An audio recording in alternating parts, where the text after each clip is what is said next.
mwanamke ni kiumbe wa namna gani? Enyi wanaume, kao chetu hiki, hebu iangalie ndoa yako. Unamjua mkeo wewe ama umemvamia? Usitafute huruma ya watu bwana, pole, wanawake ndivyo walivyo. Kumbe wewe umevamia kenge. Unatakiwa mjue mke ni nani.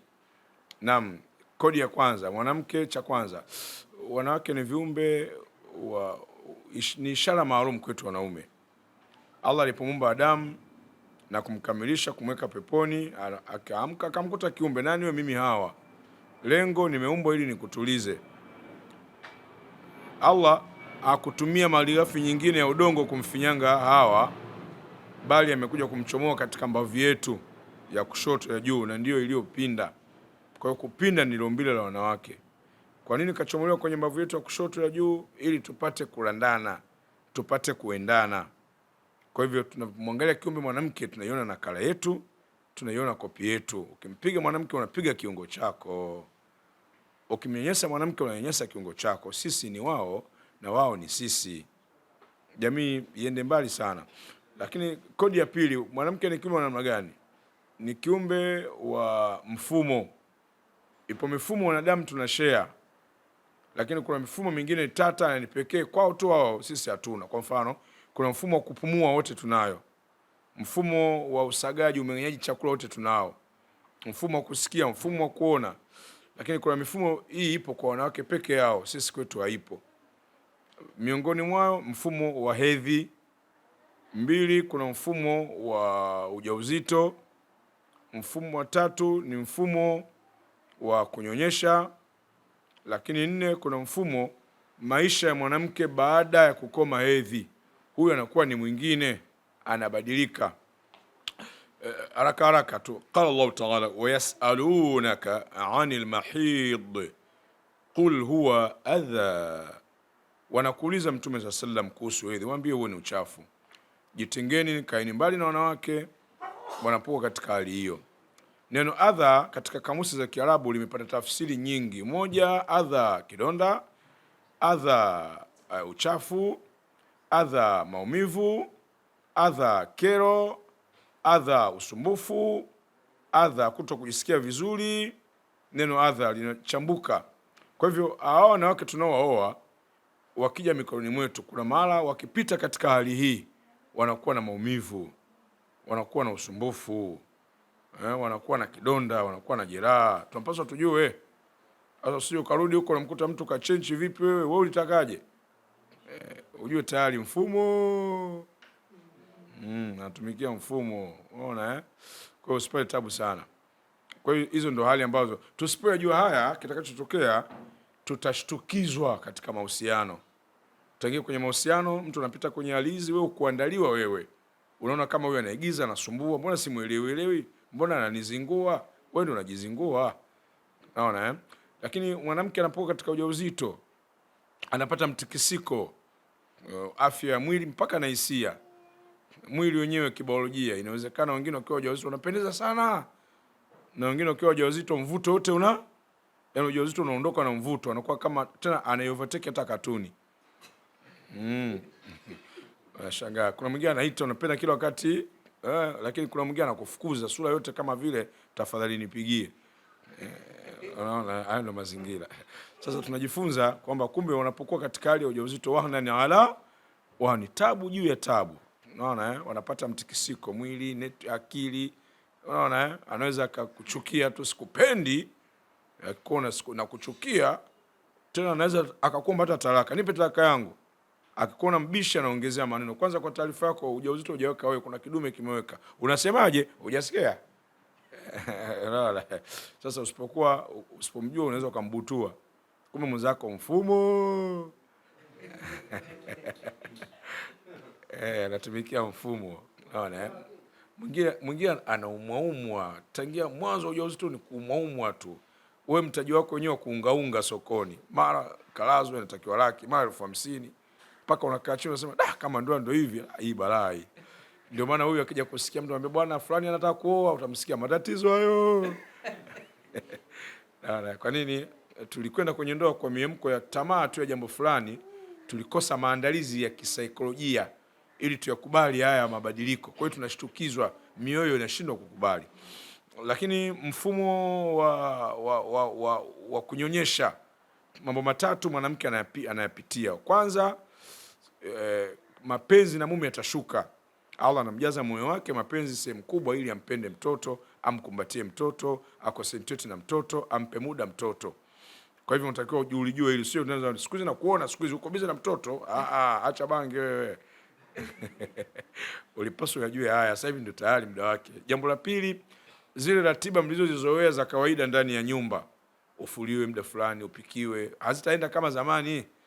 Unaona kwa nini? Yawezekana usiku kucha huyu amelala, akulala mtoto analia. Sisi wanaume huwa tunalala, mara msogeze mwanao nilale. Ama unakwenda chumba kingine cha pili, lakini yeye they always spend nightless sleeping. Wanakesha bila malipo. Sasa ule muda wa asubuhi unataka wewe huduma fulani, mwenzako analala, utaanza kumbughudhi na kumwona kama mvivu, eleweki. Hapana. Huu ni mfumo. Lakini sura ya tatu, huyu mwanamke atapunguza kiwango cha kujipamba. Tutegemee hayo, kujipamba kutapungua. Kwa sababu mtoto anamshughulisha mno. Anaweza akajipamba, mtoto akamwagia haja kubwa, au akamwagia haja ndogo. Kwa hivyo anakuwa muda fulani anachelewa, yani hawi active kwenye mapambo. Usimlaumu, huyu anatumikia mfumo. Je, wanaume wangapi tuna taarifa hizi za kutosha? Wapo wanaacha wanawake, lakini ukiangalia visababu vingine havina hata mantiki. Ni kwa sababu kwamba madereva wamevamia chomo kabla ukijua hawa ni vihio, hawana leseni hawa. Unaona Lakini mfumo baada ya kutoka ujauzito, mfumo baada ya kutoka hedhi, baada ya kukoma hedhi, wengine kuanzia miaka 45, wengine 50, mwanamke anakata hedhi. Anapokata hedhi mwanamke, ni kwa maana ule wage au lile joto la tendo la ndoa linafanya nini? Linapungua. Kitaalamu ukichukua kalenda ile 14 ya kwanza inaambatana na siku za hatari. Yai linataka lirutubishwe siku ya 13, 14. Mke anakuwa na hamasa sana kutaka tendo la ndoa. Lakini 14 ya pili inakuwa sasa inatakiwa ujue yuko 14 gani. Sasa mwanamke aliyekoma hedhi vipindi hivi hana. Unaona Kwa hivyo inatakiwa tumjue. Sasa inawezekana unataka upeleke moto sana, mwanzo anaona kama unamsumbua, nawe nao unakuendekeza. Ule jambo lingine. Huyu mfumo sio yule tena. Kwa unatakiwa ujue. Ndio maana tumepewa fursa ya kuongeza wanawake 2, 3, 4. 3 tumeambiwa tuwe watoto bado kidogo wage huko juu. Hilo sio ukaanzisha kiamulaili usiku bila kupenda. Unaona Kwa hivyo huyu ndo mwanamke, picha ya jumla. Hii ni picha ya jumla kiumbe mwanamke. Je, wanaume wengi tunawajua wanawake? Lakini kwa kumalizia tu sasa, asili za kuumbwa. Asili ya kwanza mwanamke ni kutii. Umbile la mwanamke ameumbwa kutii. Akilikataa umbile hili, lazima lete fujo kwenye mahusiano. Wanaume tunatoa maagizo, wanawake wanatakiwa watii. Kiongozi unapotoa agizo ni kwamba upate mrejesho. Serikali ikisema mifuko ya plastiki mkome, hamna anayetumia. Wote tumeshika adabu, tumeelewa. Tujaelewa. Tumeelewa. Mamlaka. Mume naye ni mamlaka ndani ya nyumba. Anatakiwa aheshimiwe. Uwe na power, ukitoa agizo hijabu ivaliwe. Darasani mke aende. Sitaki utoke, asitoke. Sitaki ukae kuongea na fulani anaacha. Huu ndio wanaume huu. Sasa bahati mbaya wanaume wengi badala ya kuwa watawala tumetawaliwa sisi. Tumepigwa mbele kamba, nyuma kiboko, tunapelekwa kama ndama tunamna hii. Unaona Asili ya mwanamke ni kupokea maagizo. Asili ya mwanamke, wanawake mnalijua umbile lenu.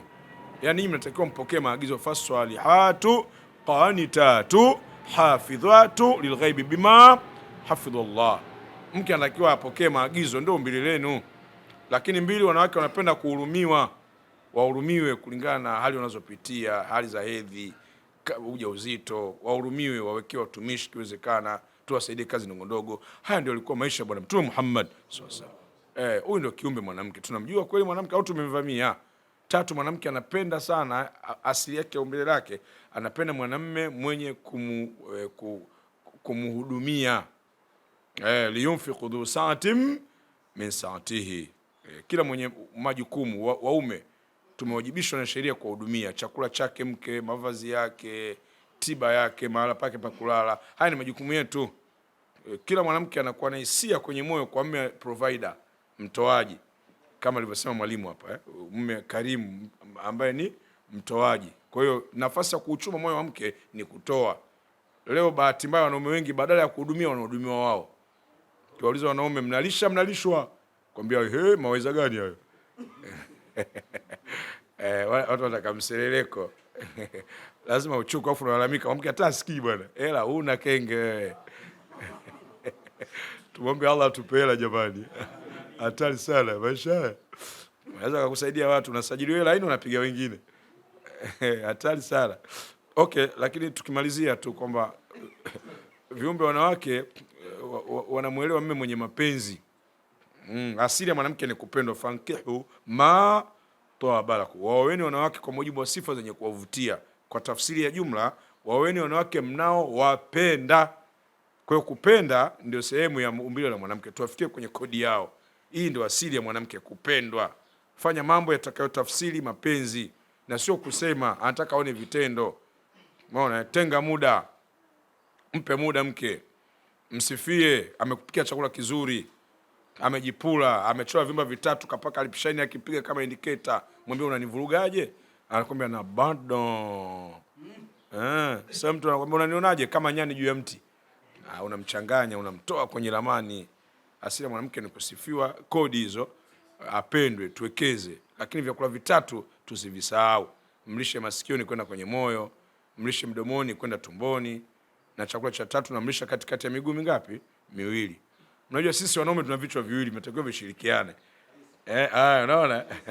Na wenzetu wana midomo mingapi? Kichwa kimoja kinakuwa kingine, yani kuna chaja na cha juu kichwa. Na midomo kuna mdomo na yani midomo ile. Toka yote ishibe midomo. Nimeleka. Sasa ukishibisha midomo vizuri lazima ushimike. Sterling hadi mwisho wa nini? Hadi wa picha.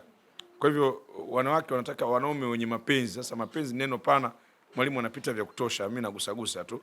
Wekeza kwenye moyo, jua vitu gani mke anapenda, mfanyie kwa uzuri. Fanya mambo kwa uzuri. Mwenyezi Mungu mzuri na anapenda vitu vizuri. Tufanye mambo kwa uzuri. Kama ni kumbusu mke, mbusu kwa uzuri. Sio hapana. Unalitengeza ukilipua mpaka moyo nao unafanya nini? Unashtua hata kama una mapengo hivyo hivyo. Jikoki. Unaona Lakini wanawake ni viumbe wanaohitaji sana mapambo. Mioyo yao imeinamishwa kwenye mapambo. Mapambo wanatakiwa wajipambe ili waendelee kuwa hewani. Sasa usivione vinaelea, vimeundwa. Kwa hiyo unda mkeo. Kuna watu wana kazi ya kutamani wanawake wengine wakiona barabarani. Lakini wao wanawake zao wazuri ila wanawafuji huduma ndogo, kaacha mchele na vijinyamanyama. Nishakunulia mchele, unataka roho yangu. Huyu anataka mapenzi boya, wewe unatuangusha. Hiki ndio kikao cha wanaume. Hiki ndio kikao chetu hiki. Tusafety jamani, tubakie kwenye group yani. Asalamu alaykum wa rahmatullahi wa barakatuh.